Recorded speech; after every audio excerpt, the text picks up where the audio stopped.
le Conseil des ministres s'est réuni en session ordinaire, le mercredi 24 novembre 2021, dans sa salle de délibération au palais de Kouloubas sous la présidence du colonel Assimi Goïta, président de la transition, chef de l'État.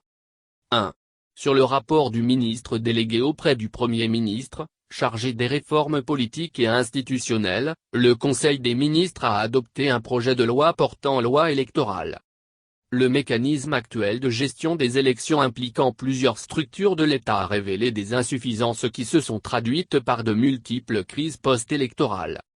Le plan d'action du gouvernement, adopté au mois d'août 2021, prévoit la création d'un organe unique de gestion des élections, conformément aux recommandations des différents forums organisés et des réflexions menées, notamment le dialogue national inclusif et le symposium sur le processus électoral. Le présent projet de loi est le résultat d'une démarche consensuelle et inclusive à travers une série de concertations avec les acteurs des partis et regroupements de partis politiques et de la société civile. En plus de consacrer la création de l'autorité indépendante de gestion des élections, chargée de l'organisation et de la gestion de toutes les opérations électorales et référendaires, il apporte des innovations relatives entre autres. Moins à la fixation des circonscriptions électorales pour les élections législatives, à savoir la région et le district de Bamako pour le territoire national et les zones géographiques pour la diaspora. Moins au scrutin de liste à la représentation proportionnelle sans panache ni vote préférentiel comme mode de désignation des députés à l'Assemblée nationale. Moins à l'introduction du parrainage citoyen à côté du parrainage des élus. Moins à l'introduction du bulletin de vote unique. Moins à l'affirmation du principe du vote électronique, sous réserve de l'adoption d'une loi spécifique. Moins au plafonnement et au contrôle des dépenses de campagne électorale. Moins à la publication des résultats par bureau de vote et à la transmission électronique des procès-verbaux de dépouillement. Moins à l'encadrement et au renforcement de l'observation électorale. Son adoption permettra de réduire le nombre de structures intervenant dans l'organisation des élections, de garantir l'efficience, la performance et la crédibilité dans la gestion des élections. 2. Sur le rapport du ministre de l'Économie et des Finances, le Conseil des ministres a adopté un projet de décret portant approbation de l'avenant N-1 au marché relatif aux travaux de construction de la Maison de la radio et télévision du Mali à Kati Sananfara, l'eau N-1. L'avenant est conclu entre le gouvernement de la République du Mali et l'entreprise Comatexiba Société Anonyme pour un montant, toutes taxes comprises, d'1,44 935 548 francs CFA et un délai d'exécution de 4 mois. Il vise à modifier le projet initial de construction de la tour nouvelle maison de la radio-TV pour abriter l'ensemble des systèmes d'archivage de la radio et de la télévision.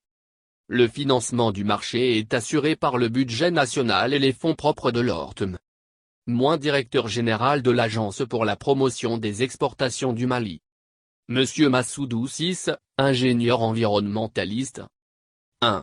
Sur le rapport du ministre de l'Industrie et du Commerce, le Conseil des ministres a pris acte d'une communication écrite relative à la stratégie nationale de développement des exportations du Mali et son plan d'action 2022-2025. Le gouvernement a adopté en 2019, la politique nationale de développement du commerce pour tirer profit de l'appartenance du Mali à plusieurs unions économiques et douanières et des préférences commerciales mises en place par certains partenaires. Dans le cadre de la mise en œuvre de cette politique, il est prévu l'élaboration d'une stratégie nationale de développement des exportations afin de surmonter les difficultés qui affectent la compétitivité de nos produits à l'exportation et d'offrir des opportunités nouvelles pour le développement des filières à fort potentiel d'exportation.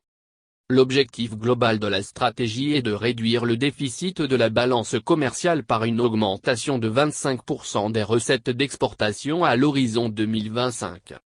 De façon spécifique, la stratégie nationale de développement des exportations vise à renforcer la compétitivité et la diversification des exportations, à promouvoir le commerce des services et l'intégration des entreprises maliennes aux chaînes de valeur à l'export.